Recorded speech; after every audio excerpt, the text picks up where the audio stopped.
आज अपन स्टडी करेंगे force on dipole in non uniform electric field. कई बार क्या होता है कि dipole non uniform electric field में रखा हुआ होता है और उस पर अपने को फोर्स कैलकुलेट करना होता है। जैसे सिचुएशन कैसे क्रिएट हो सकता है, देखो इट्स एक डिस्क है अपने पास, ठीक है ना।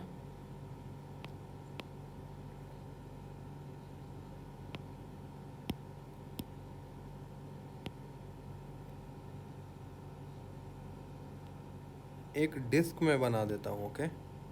लेट्स से ये अपने पास डिस्क है यार, इस तरीके का, ठीक है। इसका रेडियस आ रहा है और इस पे चार्ज है, ये यूनिफॉर्मली चार्ज्ड है, ठीक है। और इससे कुछ एक्स डिस्टेंस पे क्या रखा हुआ है, एक डाइपोल रखा हुआ है, ठीक है ना, शॉर्ट डाइपोल। और यहाँ पे अपने को क्वेश्चन आता है कि find force on dipole due to disc. अब यहाँ पे कुछ भी हो सकता है, इसके जगह पे रॉड हो सकता है, ठीक है ना। कोई भी ऐसा ऑब्जेक्ट जिसके कारण क्या करता हो, अपना जो इलेक्ट्रिक फील्ड है वो क्या कर रहा है, वेरी कर रहा है। जैसे मान लो कि यहाँ पे डिस्क है, ठीक है ना। तो जैसे जैसे इसके एक्सिस से दूर जाओगे आप, इलेक्ट्रिक फील्ड क्या करेगा, वेरी करेगा। इसका मतलब क्या है कि ये जो डाइपोल है ये वेरिएबल इलेक्ट्रिक फील्ड में रखा हुआ है और उस पर अपने को फोर्स कैलकुलेट करना है, ठीक है। इस डिस्क के कारण, या लेट से और कोई ऑब्जेक्ट यहाँ पे चार्ज बॉडी रखा हुआ है उसके कारण। तो ऐसे प्रॉब्लम को कैसे अप्रोच करते हैं उसको देखते हैं, ठीक है ना। तो सबसे पहले मैं क्या करता हूँ यार, आपको एक जनरल मेथड बताता हूँ जिससे कि आप डाइपोल पे फोर्स कैलकुलेट कर पाओगे। तो सबसे पहले लेट से मैं इसको हटा देता हूँ। ये जो क्वेश्चन का फॉर्मेट है वो मैंने आपको बताया, फिर बाद में ऐसे क्वेश्चन अपन लेंगे भी जब कॉन्सेप्ट सीख लेंगे तब। तो लेट से एक मैं डिस्क बना देता हूँ जिसका रेडियस आर है, ठीक है। इस पर कुछ चार्ज डिस्ट्रीब्यूटेड है, ठीक है ना।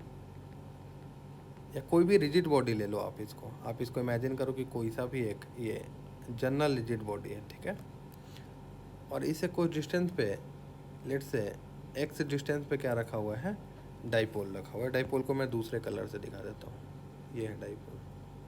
अच्छा, डाइपोल होता क्या, दो चार्ज का कॉम्बिनेशन, लेट से। तो यहाँ क्या होगा, माइनस क्यू होगा और यहाँ क्या होगा, प्लस क्यू होगा। डायरेक्शन अपने को पता है, माइनस टू प्लस क्या होता है, डाइपोल का डायरेक्शन होता है। अब ध्यान से देखो, इलेक्ट्रिक फील्ड वैरी कर रहा है। बोलने का मतलब क्या है कि जैसे जैसे इस वाले रिजिड बॉडी से मैं दूर जाऊंगा जो कि चार्ज है, इलेक्ट्रिक फील्ड का वैल्यू वैरी कर रहा है। मतलब माइनस क्यू पे इलेक्ट्रिक फील्ड का वैल्यू कुछ और होगा और प्लस क्यू पे इलेक्ट्रिक फील्ड का वैल्यू कुछ और होगा। लेट से माइनस क्यू के करस्पॉन्डिंग जो इलेक्ट्रिक फील्ड का वैल्यू है उसको मैंने लिख दिया E1, और प्लस क्यू के करस्पॉन्डिंग जो इलेक्ट्रिक फील्ड का वैल्यू है वो मैंने लिख दिया E2। अब जरा मैं फोर्सेस बना देता हूँ कि माइनस क्यू और प्लस क्यू पे किधर किधर फोर्सेस लग रहा है। तो प्लस क्यू पे फोर्स किधर लगेगा, इधर लगेगा यार, Q इंटू E2। क्लियर है। जैसे इलेक्ट्रिक फील्ड का डायरेक्शन E1 और E2 इधर ही है। ये E1 और E2 किसके इलेक्ट्रिक फील्ड है, इस वाले चार्ज बॉडी के इलेक्ट्रिक फील्ड। क्लियर है, चलो। अच्छा, माइनस क्यू पे फोर्स किधर लगेगा, इधर लगेगा। कितना लगेगा, तो Q इंटू E1 लगेगा। अब अगर इस वाले डाइपोल पे मुझे नेट इलेक्ट्रिक फील्ड बताना है, एफ नेट लिखना है, तो क्या मैं ये लिख सकता हूँ, F net is equals to Q E2 minus का Q E1। अच्छा, Q अगर मैं कॉमन ले लूँ तो क्या आ जाएगा, Q E2 माइनस का E1। क्लियर है। अच्छा, अब ध्यान से देखो, ये जो डाइपोल होता है इनके बीच का डिस्टेंस क्या होता है, वेरी स्मॉल होता है। तो ये जो इलेक्ट्रिक फील्ड में वेरिएशन है, वेरिएशन बोलने की बात मैं क्या बोल रहा हूँ कि माइनस क्यू पे इलेक्ट्रिक फील्ड का वैल्यू कितना है, E1, प्लस क्यू पे इलेक्ट्रिक फील्ड का वैल्यू कितना है, E2। तो जो E1 से E2 में चेंज हुआ होगा वो वेरी स्मॉल चेंज होगा। क्यों, क्योंकि माइनस क्यू और प्लस क्यू में डिस्टेंस क्या है, वेरी स्मॉल है। क्लियर है। तो इनके बीच के सेपरेशन को भी मैं लेट से dx से रिप्रेजेंट कर देता हूँ। ये जो छोटा सा सेपरेशन है इन दोनों के बीच, इसको मैंने dx से रिप्रेजेंट कर दिया। और जो चेंज इन इलेक्ट्रिक फील्ड है, E2 माइनस का E1, E2 माइनस का E1, इसको मैंने de से रिप्रेजेंट कर दिया। क्लियर है, बोलो। लेट से इसका मैं मैग्नीट्यूड बोल देता हूँ, that is equals to de। Clear है। अच्छा, अब यहाँ पे जो एफ नेट आया है Q E2 माइनस का E1, इसको मैं ये भी लिख सकता हूँ Q इंटू डी। और ऊपर नीचे मैं dx से मल्टीप्लाई और डिवाइड कर देता हूँ। क्लियर है। अब ध्यान से देखो, ये जो Q इंटू डी एक्स है ये क्या हो जाएगा, डाइपोल मोमेंट हो जाएगा। तो ये किसके इक्वल हो जाएगा, P DE by D X के। डाइपोल मोमेंट क्या होता है, P is equals to charge into separation. Separation कितना है, माइनस क्यू और प्लस क्यू के बीच dx है, तो Q इंटू डी एक्स क्या हो गया, डाइपोल मोमेंट हो गया। इसका मतलब क्या है कि अगर कोई भी डाइपोल एक वेरिएबल इलेक्ट्रिक फील्ड में रखा हुआ है तो उस पर फोर्स कितना लगेगा, P D by D x force लगेगा। तो इस वाले फॉर्मूले को आप याद रखोगे यार कि F net is equals to P D E by D X करके अपन डाइपोल पर रिजल्टेंट फोर्स अप्लाइड निकाल सकते हैं। ठीक है, अब इस वाले फॉर्मूले को यूज कैसे करेंगे देखो जरा यार, यूज कैसे करना है।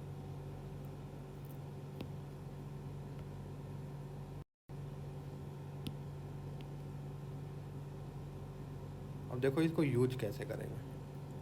तो अगेन मैं क्या बना देता हूँ, लेट्स से एक लाइन चार्ज बना देता हूँ यार, एक इनफाइनाइट लाइन चार्ज। इसकी चार्ज डेंसिटी गिवन है लेमडा कूलम पर मीटर। इससे ए डिस्टेंस पे एक डाइपोल रखा हुआ है और क्वेश्चन है कि find force of line charge on dipole. Line charge dipole पे कितना फोर्स अप्लाइड कर रहा है। तो अभी अपन ने देखा यार फोर्स अपन क्या निकाला था, डाइपोल पे अगर नॉन यूनिफॉर्म इलेक्ट्रिक फील्ड में रखा हुआ है तो P D E by D are होता है यार। तो सबसे पहले ये जो डाइपोल रखा हुआ है जिसका डाइपोल मोमेंट पी है, ठीक है, तो P D by D are. अब ये जो इनफाइनाइट लाइन चार्ज जो अपने को गिवन है इसके कारण किसी भी पॉइंट पे मैं इलेक्ट्रिक फील्ड क्या कर सकता हूँ, लिख सकता हूँ। क्लियर है। तो किसी आर पे इलेक्ट्रिक फील्ड का वैल्यू कितना होता है यार, अगर किसी आर पे आप इलेक्ट्रिक फील्ड का वैल्यू लिखोगे इस लाइन चार्ज के कारण तो इलेक्ट्रिक फील्ड का वैल्यू होता है 2k लेमडा बाई आर। इसका मतलब क्या है, जो फोर्स होगा वो क्या होगा, F is equals to P into D by D R. किसका करना है, इलेक्ट्रिक फील्ड का, जो किसके इक्वल है 2k lambda by are. Clear है। तो 2k लेमडा बाहर आ जाएगा, p है, और 1 बाई आर और इसका d बाई डी आर करना है। क्लियर है।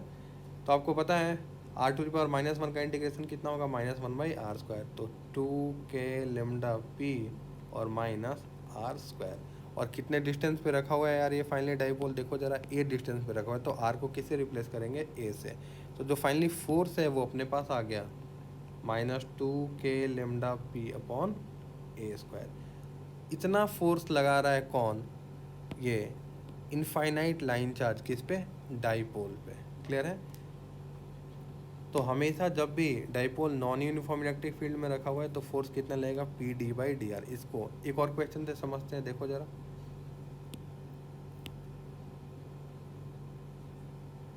अगेन इस बार लेट्स से एक चार्ज क्यू है, ठीक है ना, एक चार्ज क्यू है यहाँ पे, और इससे ए डिस्टेंस पे क्या रखा हुआ है, एक डाइपोल रखा हुआ है। क्वेश्चन क्या है, find force applied by charge on dipole. Again वही फॉर्मूला यार जो अभी अपन ने पढ़ा है कि फोर्स क्या होता है, P D by D are. किसी भी डिस्टेंस आर पे क्यू के कारण इलेक्ट्रिक फील्ड है वो आपको पता है कितना, के क्यू बाई आर स्क्वायर। बस वैल्यू रखो पी और डी बाई डी आर करना है आपको इलेक्ट्रिक फील्ड का, डेट इज के क्यू बाई आर स्क्वायर। के क्यू कॉन्स्टेंट है, बाहर आ जाएगा, के क्यू पी, और आपको डिफ्रेंसिएशन करना है 1 बाई आर स्क्वायर का D by D are. Clear. तो किसके इक्वल हो जाएगा, के क्यू पी -2 आर टू -2 -1। तो किसके, -2k/Q/P अपॉन आर क्यू। तो जो फोर्स है वो किसके इक्वल आ गया, -2k/P/Q अपॉन आर क्यू। इतना फोर्स अप्लाई करेगा कौन, चार्ज, किस पे, डाइपोल पे। तो अपन ने एक बार मैं रिमाइंड करा देता हूँ क्या क्या। इस क्यू के कारण इलेक्ट्रिक फील्ड लिख लिया, आर पे वेरिएशन कितना है, K Q by R square.